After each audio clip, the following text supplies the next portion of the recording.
Greetings to one and all present here. I, on the behalf of the Conflux Rivista, welcome you all. I'm Kashish Kaba, a student of grade 11, Springdale Senior School, Amritsar, Punjab.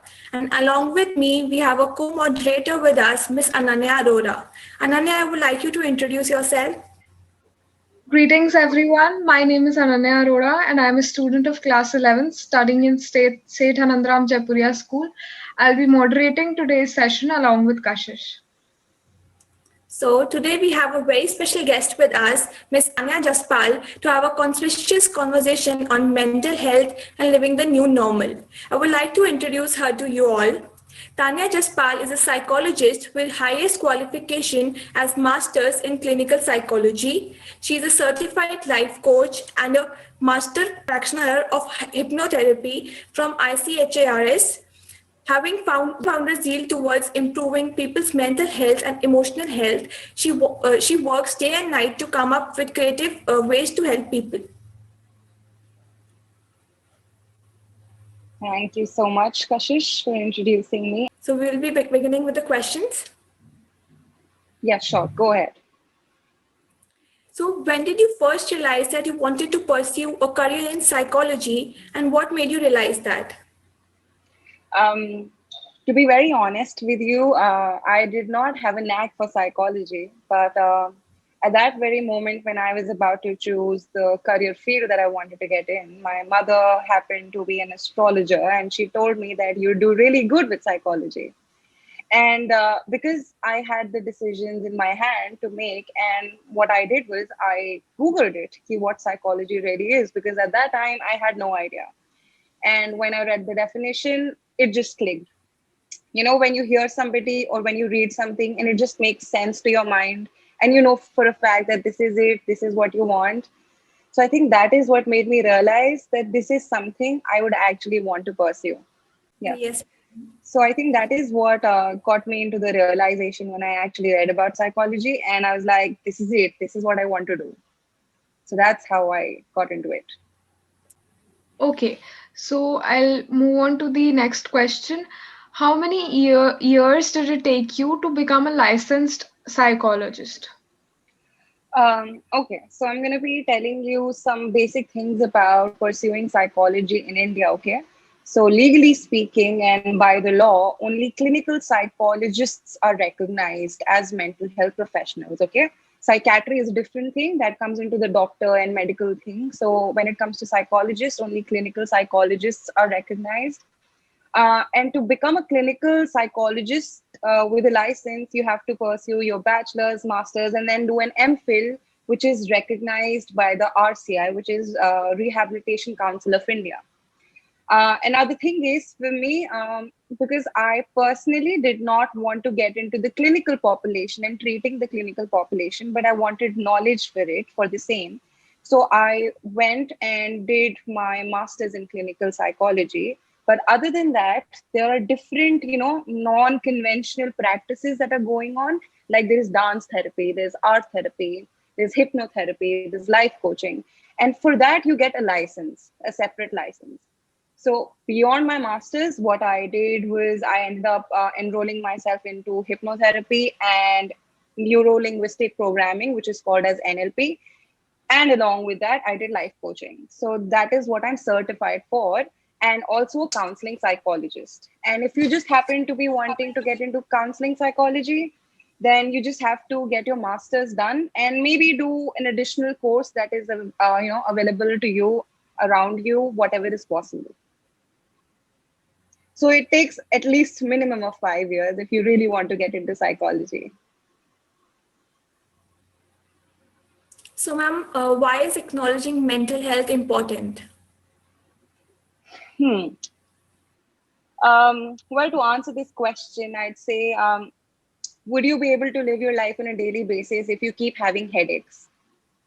Would you be able to live your life if you keep having stomach aches and you just have to keep, using the loo or, constantly, being dysfunctional throughout the day? Would you be able to attend your classes that easy if you have physical problems? No, right? Similarly, in context to mental health, There are certain concerns about mental health, like, sometimes even overthinking, a thought disturbing your mind constantly. And that makes you dysfunctional, right? You want to, that you're a productive human being, but you're unable to actually go through with your day, feel better, be productive, even put your mind to studies or in your relationships or with your family. And when it comes to mental health specifically, the need is larger because this is something that we have never acknowledged before, right? That is why we're constantly stressing on mental health while it should be stressing on every kind of health there is. So whether it is physical or whether it is mental, I think the need to acknowledge mental health is more just because of the fact because we haven't been acknowledging that, the mental health concerns can also make you dysfunctional. They also make you want to not be able to cope up with your life on daily basis. So that is why it is very important to actually acknowledge it. It was very well explained, ma'am. True enough. I've taken psychology just because I have realized that how important it is. Okay, so moving on to the next question. Mental health is somehow considered to be a taboo in our society. So, as a psychologist, what take do you have on this? What do you have to say upon this? So, until this very year, I had a very different take and I had a very different experience just recently, a few days back, where my perspective changed. When it comes to Orthodox society, let me be clear, we're talking about the metropolitan areas because those are the only areas where mental health is still something that people are talking about and they still have a taboo, right? Taboo associated with mental health. um, Up until I was learning about psychology, I realized there are a lot of stigmas and they're definitely improving with time. And as a matter of fact, I've seen them improve with time. But at the same time, if you leave the metropolitan areas, right now, I've been practicing psychology in Goa, okay? And I happened to go out and meet few people around, and I realized that they don't even know who psychologist is or who a manovigyanik is. And I was like, to even know and then have a taboo associated with it is another thing.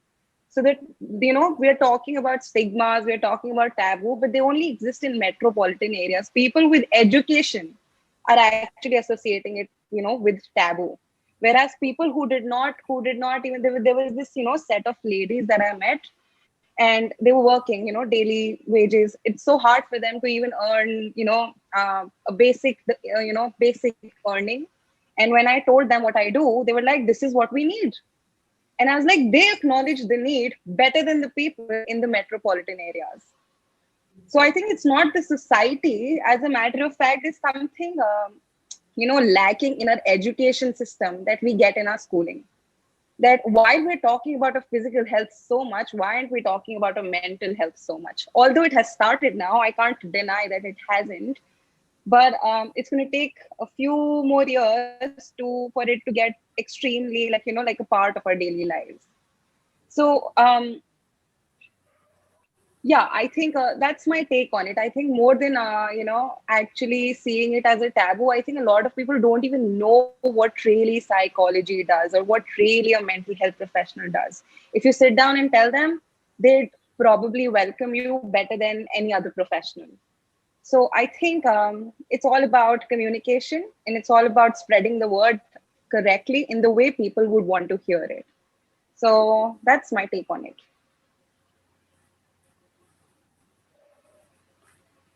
Being a psychologist yourself, do you ever feel that you are being affected by feelings of edginess, anxiety, or stress, something? And if yes, how do you deal with it? Oh yes, all the time. Um, so let me give you a shocking news. Let me tell you the secret of life. You're gonna have problems endlessly, no matter what.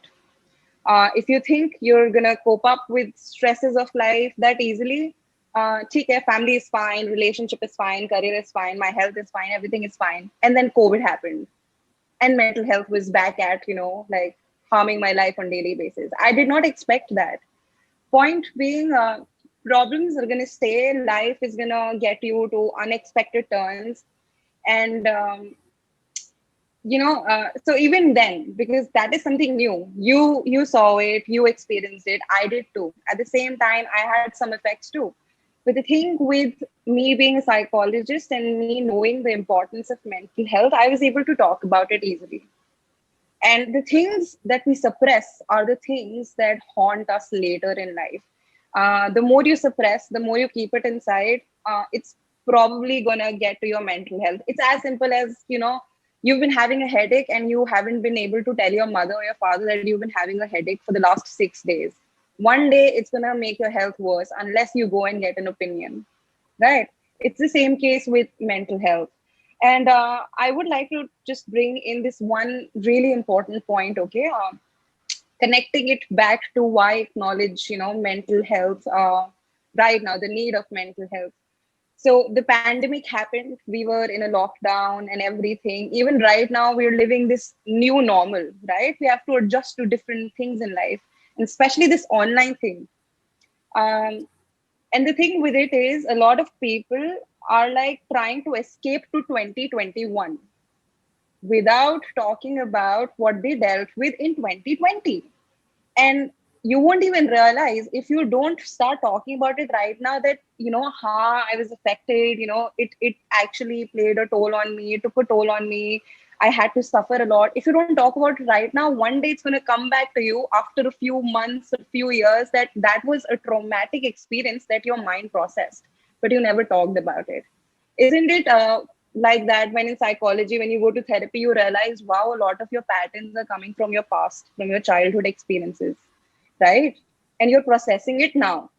So similarly, when it comes to the pandemic and you living the new normal, okay, the more you talk about the things you suffered, the more you talk about the thoughts that you had, the behaviors you had. I'm sure sabka sleeping pattern would have been disrupted.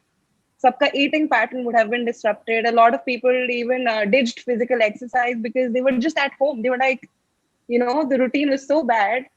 And with that, there was a lot of, thought distortions, like overthinking also. A lot of people started feeling lazy. There were so many overwhelming emotions. And a lot of people right now are just escaping for, chalo vacation pe chalte hain, or let's just ditch the idea of pandemic and let's enter into 2021. Now, when you know that your mental health was affected and you know that it is important, something that you have to acknowledge in the coming time, the more you talk about it right now, it's going to make it easier for you to live the new normal. But if you don't talk about it, if you suppress it and go ahead and find that escape, one day it's going to come back to you and you'll have to process all of that information that your mind has been asking you to do.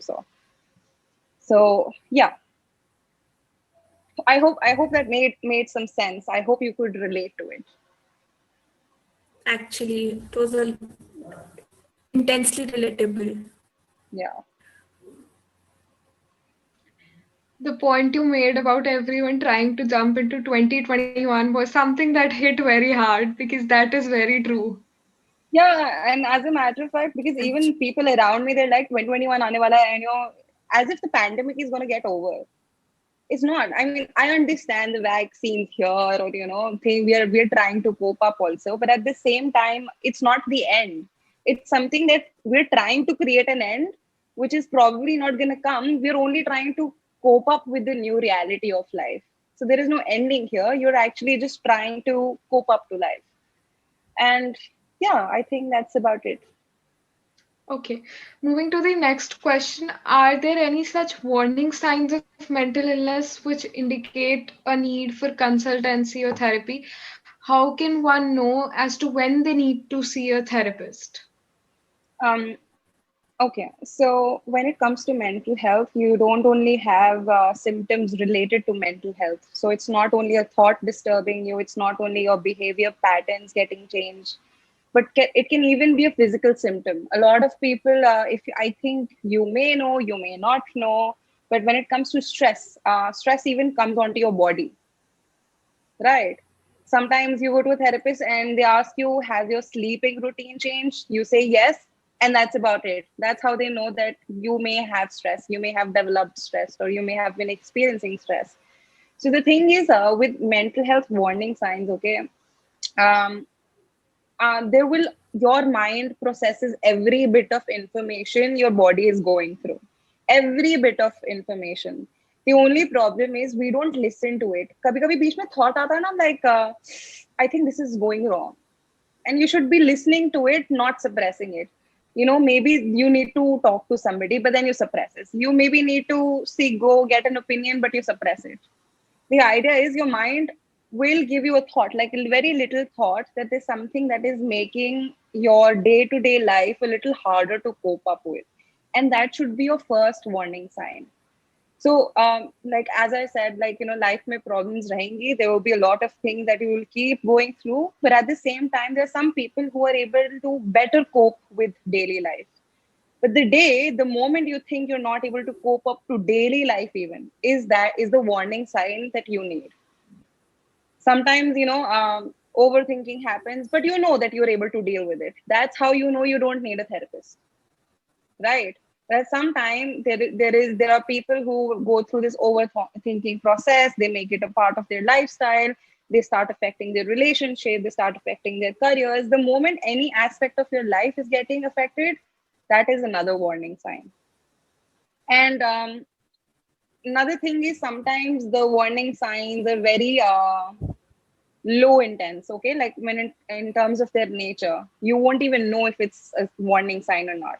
So the best is go get an opinion. No psychologist, mostly no psychologist is going to ask you to come and, you know, get therapy. If you're fine, they're going to tell you in the first consultation itself that you don't need more sessions.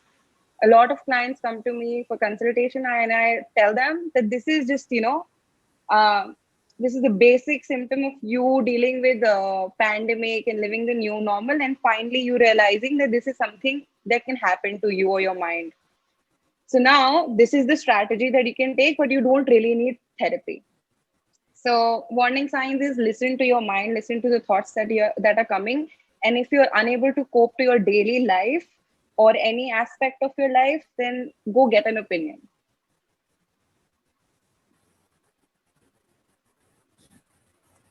Thank you, ma'am. That was really helpful. So, proceeding to the next question. According to a research, common mental health issues such as stress, anxiety, depression, etc. happens. Okay. Okay, if I have to explain this to you, I'm going to do it in a little different way. I'm not going to go the basic psychological way right now. So, if something in your life happens to be out of your control, how do you feel? You're overwhelmed. You're like, why isn't this under my control, right? You're like, you're devastated. What is this happening? Why can't I control this life aspect or life situation? And when it came to pandemic, okay, that is exactly what everybody experienced. Something being out of our control. And the thing with, you know, you having control over your life or any aspect is like, you feeling comfortable that I'd be able to deal with it, right? Because you know that it's under your control. But if something is not under your control, it puts you in a very uncomfortable position, right? And when you're in that uncomfortable position, your mind doesn't know how to cope up with it. Your mind doesn't know how to overcome any situation. And your mind will come up with a lot of questions asking to you to tell us the answers for it, because this is something that we never knew in the first place. For example, what I would like to tell you is, so when you learn a language, right? Today, when you're speaking a language, how do you know? Because you learned ABC, right? You learned how to form sentences. You learned a lot of vocabulary. And your mind knows that you can speak whatever language you want to, because you studied it once, right? You remember things about it, and that is how you take reference from. That is how your mind processes the basic information of using a language. Now, same comes to dealing with any life problem. Okay, if you've never dealt with anxiety and anxiety happens to you, your mind will ask you questions, and if you don't have any answers to it, your mind would just go haywire.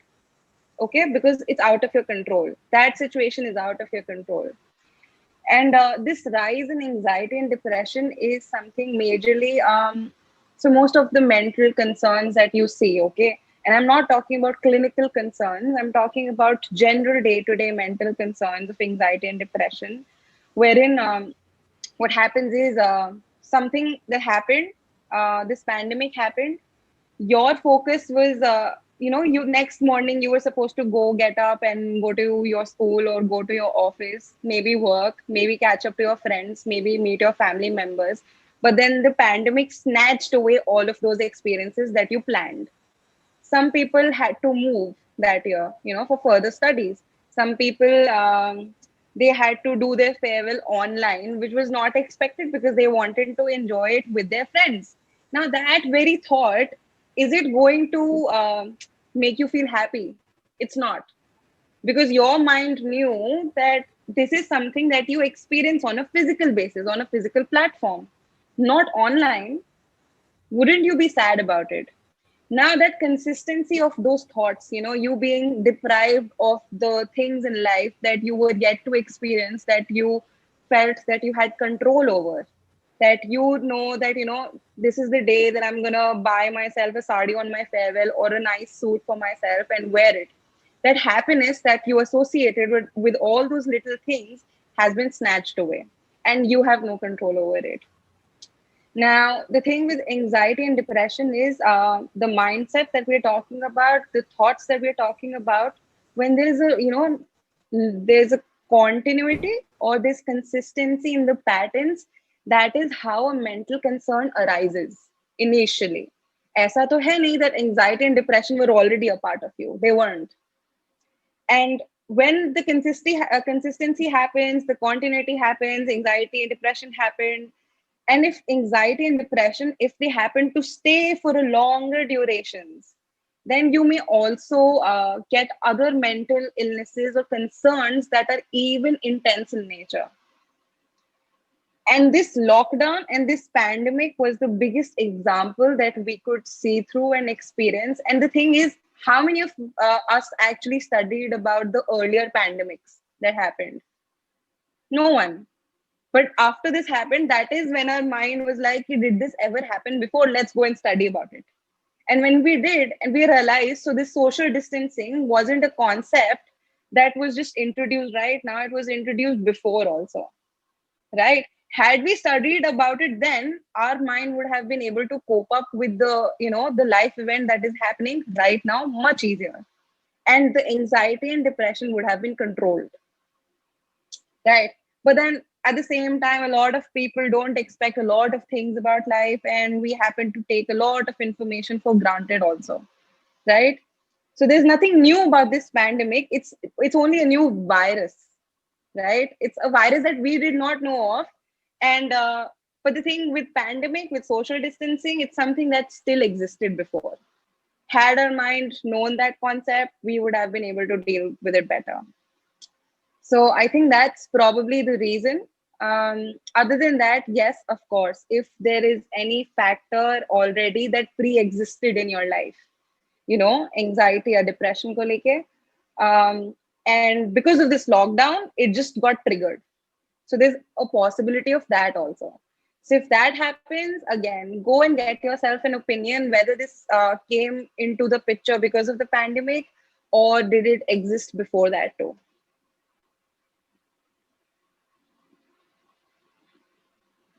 So yes, that's my point.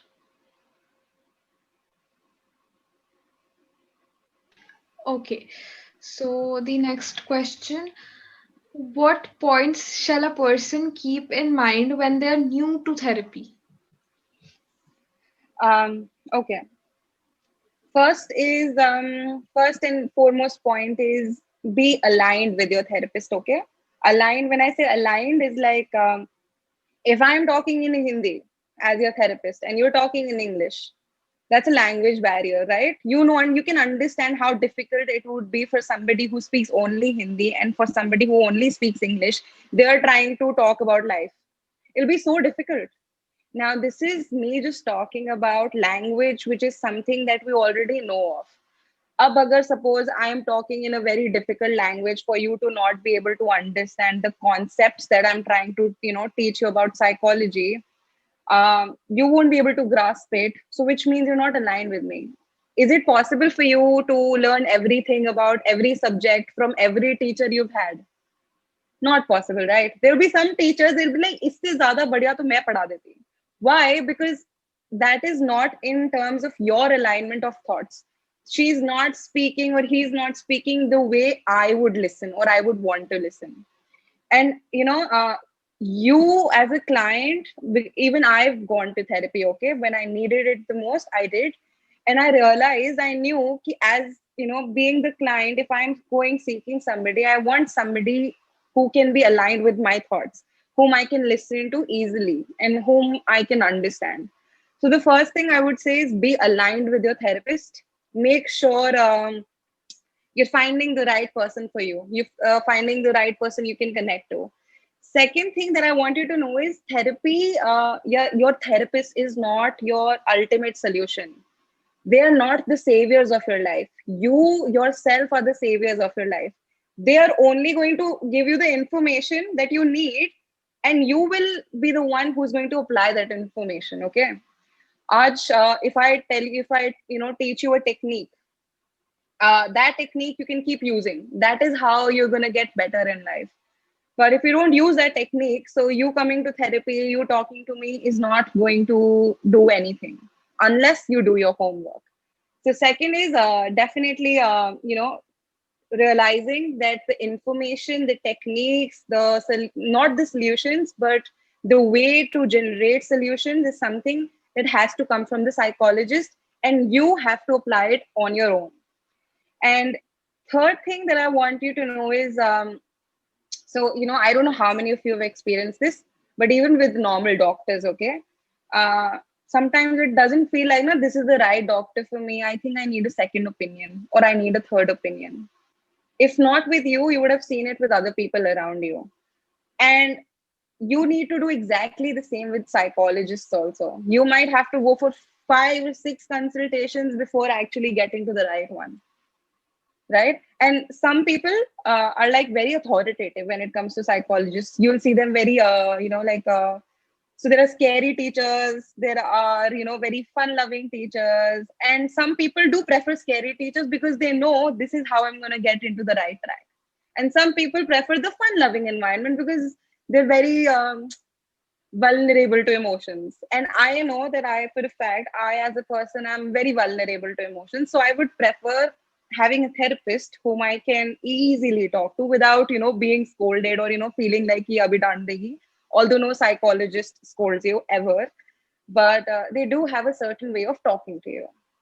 And finally, I don't want you to lose hope. If you're not able to find the psychologist right now, I think even connecting with content online, because aaj ke time on social media, you'll see good content, you'll see bad content, both content. But if you're able to find the right content that suits you, and maybe that's how you're going to connect to the psychologist more rather than going and talking at first, right? Because even content, the representation the psychologist is giving out on their page is something that you can connect to. So yeah, if you're new to therapy, be aligned with your therapist. Make sure you do your homework, and definitely give it few consultations before actually deciding कि यार कोई भी अच्छा नहीं बात करता मेरे साथ. जबकि ऐसा नहीं है. I'm sure you'll find the right person at the right time, but you've got to make the effort. And yeah, so that's about it for now. So yeah, someone just commented, I really like the way you give examples to support your points. And I truly agree on that. It's a really amazing way to communicate. Thank you so much. So let's begin with the next question. Yes. Any tips for aspiring psychologists or someone who is interested in psychology? Okay. So I'll only give you 2 tips, okay? If you're a aspiring psychologist or if you're a budding psychologist, sabse pehla is don't ever judge yourself. If you judge yourself, which means you will hold the capacity to judge others also. The day you stop judging yourself, the day you give up on your self-doubt, that is the day you're going to flourish as psychologist. Because even at my age, okay, I hear things like, "Tumse kaun therapy lega?" Because you're still a child. You don't know about life. And I'm not here to talk about life. I'm here just to talk about the information that I learned through, with the knowledge that I have, right? I'm not saying I'm an expert at life, but at the same time, there will be multiple of things that you'll come across if you end up judging yourself because of that. uh, that is one thing you'll have to work upon starting from the very first day when you get into psychology. And second tip that I'd like to suggest is go to therapy for whatever problem you have. Unless you're sitting at the client's perspective, you won't be able to ever know or feel the way your client is going to feel in the next, future, jab bhi, whenever it happens. Because when I sat at the client's place, I knew exactly what I was looking for. And that is how I provide things to my clients, because they come up with the same set of mind frame, this is what they're looking for, right? So yeah, don't judge yourself and go to therapy. And as a matter of fact, I'm sure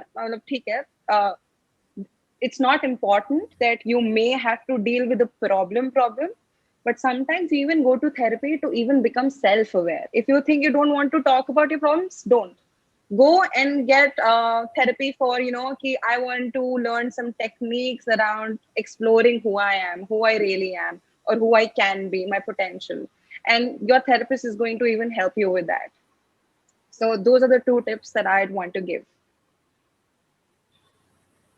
Okay, so first we'll take the question from the comment box, then we'll move on to the next question, the last Sure. question. There is a question from Jalaj. Do you think you need someone's presence to deal with your anxiety, depression, or stress? As you said that if you don't talk about it, it will only get worse. But everyone goes through a phase where there isn't someone with you, or maybe you don't want to tell anyone. What do you do then? How do you deal with it? Okay. So, Jalaj, I'm going to get personal on this question, okay? Because I think I know where you're coming from, because I felt that too, okay? And there will be times jahan pe you won't find anybody around you. And even if you do, the thing is, there are people around you, but they wouldn't understand you, or they wouldn't put in the effort to understand you the way you want them to. So, what do you do then? So I have this thing that I have become my own best friend. Okay, when I say talk about it, kabhi kabhi I go stand in front of the mirror and I'm just taking out whatever frustration I have in front of me, talking it to myself about it. Kya ho raha hai ye? What is this happening around, right now? Why am I feeling like this? Why did this breakup happen? Why am I having this career chaos right now in my life? Why am I not succeeding on this? Why am I overthinking? And the thing is, um, I completely understand that sometimes you also do need people, right? And for that is, you don't really have to rely upon your family or your friends that you currently know. You can actually go out. And the thing with social media, it's where, jahan pe it's like, it has doomed our lives pretty much, but at the same time, it's also a boon, right? You'll connect to so many like-minded people. Now imagine, so I have this concept online, okay, your next door psych buddy. So if you don't know, when you see, so I want to be your buddy more than your psychologist, counseling or psychologist, how you see as therapist, how you see online. And when you see my content, it's completely basic day-to-day life, okay? And the idea what I'm trying to convey is there will be multiple people, thousands of people like me, or even budding psychologists who are ready to connect and talk to you, right? If not talk, they'll hear you out. I have a space, like I have this link on my bio where you can just write anything you want and just send me a letter. I'm not saying I'm going to be doing therapy. For therapy, you'll have to come to me. But if you need a space to talk to someone and just vent out, there are multiple sources you can actually, find online even. If not, then be your own best friend. I think that's the biggest bet you can make, and वो बहुत everlasting भी होगा. So I think that's what you should do. So I hope, Jalaj, this answers your question specifically. And you will find the right people eventually, dhire dhire, online also. Because I also found after years, you might find it in months, few months, maybe. Maybe you're that active on online. I wasn't, but and if you still find problem, then go actually seek therapy. That's fine. Can I ask you a follow-up question on this? Yeah, sure. Yeah. First of all, thanks for answering. But being your own best friend, like sometimes you just need someone to save yourself from yourself, like Okay. from your own self, right? Like if I'm overthinking, I won't be able to ask myself that why you overthinking, because it doesn't work that way for me at least. I don't know. I don't know I about know. other Yes. people. Okay. So sometimes you do need people. But what if you are like, I just posted another question. What if you are like an introvert and you don't like to express your emotion in front of anyone? Like even in therapy, you just talk about your emotions, but you don't like to do it and you can't do it. So does going So, to therapy works? uh, okay. So there are two things that I want to say. First is yes, definitely going to therapy does work. It's your therapist's job to make you talk eventually. If not, she's not going to force you to talk about your problems, or he's not going to force you to talk about your problems. But definitely, they're going to give you the space to come up with your problems on your own and at your own pace. And second, cheese, Jalaj, are you active online? Yes. Okay, brilliant. Now tell me, are you on Instagram? Yes. How many pages do you follow? Um, Around 800 something. Brilliant. And out of 800, how many of those pages are the ones that give you content that help you, overcome or at least cope up with your overthinking? Most of them. Most of them. Yeah. Brilliant. And there will be some content which you can directly relate to. Yeah. Right. Yeah. And Yeah. sometimes it even works. Yeah. True that. Right. So which means your mind is open to getting the help it needs. But when it comes to actually physically approaching somebody, there is a possibility. I'm not saying this is the case, but there might be a possibility that there might be a thought there encounters that I might not be able to open up. It won't get solved. So maybe let's just drop it and not go and talk. Let's not talk to anybody. There's a True that. possibility. Yeah, it is. Right? So Yeah. there might come a limiting belief. Now, Yeah. here, the problem isn't overthinking. The problem is the limiting belief that you have to deal with. And if you can't start with, therapist ke paas jaake, you can't say, yeah, I have to work with overthinking. Tell them I have a limiting belief of even opening up to you. Your therapist is going to help you with that. Yeah. Thank Right? you. Yeah. Thank you. That answers my Thank you question. so much for your question, though. I really like when I try to, brainstorm with my mind. Thank you. Yes. So proceeding to the next question, the last one.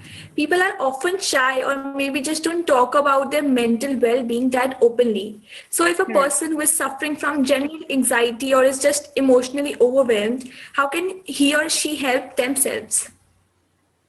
Okay. So first is, of course, जो मैंने बोला कि you can connect with a lot of content online. Now, it's not just in Instagram. The second online platform that I would want to recommend is Pinterest. I hope that's how you pronounce it, right? I really hope that I'm pronouncing it right.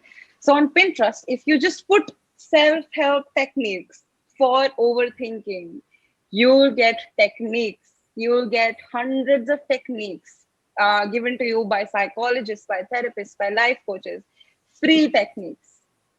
And the moment you're able to see through, wow, this looks interesting because your mind processed it well, go for it, try it. Okay. So first is definitely there are multiple things present online. You just need to make the 5 minute effort to actually find it for you. And Pinterest would be the best bet that you can make. Google is not going to be.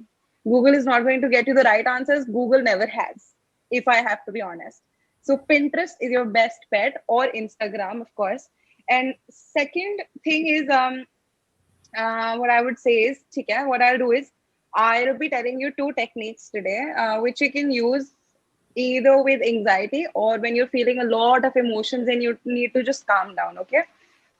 So this is more like you getting to a neutral zone from a very emotional zone. Okay? Because that's how one can deal with life when they're feeling better, not when they're emotionally overwhelmed. So the first technique is the humming technique, okay? And the humming technique works something like, I'm sure a lot of you would have heard this in meditations, ki Om chanting karogi, so there are vibrations that are produced within your body. I'm not so fond of Om, but I'm definitely like very fond of a lot of Korean music, apparently. So what do? Is I just put my hands here like this on my chest tightly, okay, firmly, and then I close my eyes, and for a minute or two, I just hum my favorite song. I don't have to sing it, I have to hum it. Okay. And when you hum, you'll be able to feel the vibration here. If you can, mute yourself and try it. Whatever song you want to. We got a BTS fan right here. Not just BTS, Monster X, NCTU. There are a lot of bands and better bands also. Better? No. Okay, let's drop the conversation. Point is, do the humming activity, whatever song you like, and do it for at least a minute or two. It's not going to work in 10 seconds. Find like your favorite song and then do it. Cool? Sounds nice? Okay. Yeah. The second thing is also related to music because I think music is something everybody has an escape to. Let's listen to music. Okay? So, second activity is creating a playlist that is going to help you enhance your emotions in a positive way. Okay? What you have to do is you have to create a playlist of at least 10 songs. Okay? Starting from the emotion that you're in, going up to the highest and the most positive emotion that you want to be a part of, okay, or you want to experience. Okay.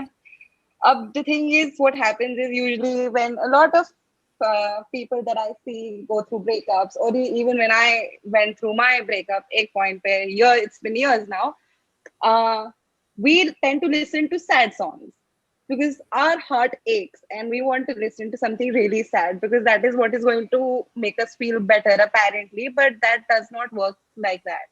What you need to do is, suppose, let's take this breakup example. You're really sad and you start listening to a Arijit Singh song, really sad song, okay? But Arijit has sung really happy songs too, right? So in that playlist, you start from the saddest song going up to slowly to the most happiest song. So the first song you listen should be sad, and the last song that you listen should be the happiest one. That way you're telling your mind कि मैं तुझे force नहीं करूँगी अच्छा feel करने के लिए happy songs ना के, but I'm gonna help you pace up your emotion from sad to happy. Right? And the moment you convince your mind कि we'll go slowly, your mind also agrees. The moment you try to fix your mind कि नहीं अभी खुश होना है, it's not going to work. So try this. So the humming activity and you creating a playlist, and this playlist work for any emotion that you feel, okay? You start from the emotion you're at and to the emotion you want to go. Cool? That sounds really interesting. The Okay, humming brilliant. technique was something I did not know of, but I have tried the second technique that you talked about. I always do that when I'm feeling frustrated or I'm not feeling that well. Oh, Men- that's brilliant. That's brilliant then. Yes, that's good. Okay. So as we come to the end of today's live session, I'd like to express our sincere gratitude to Miss Tanya Jaspal for agreeing to have this session with us. Thank you so much, ma'am. This session was very informative for all of us. Thank you so much, Pleasure. Ananya. Thank you so Thank much, you, ma'am. Kashish. It Thank was you, great Team having a Conflux. conversation with you. It was great being here today. And there were really interesting questions that you asked me. So good with that.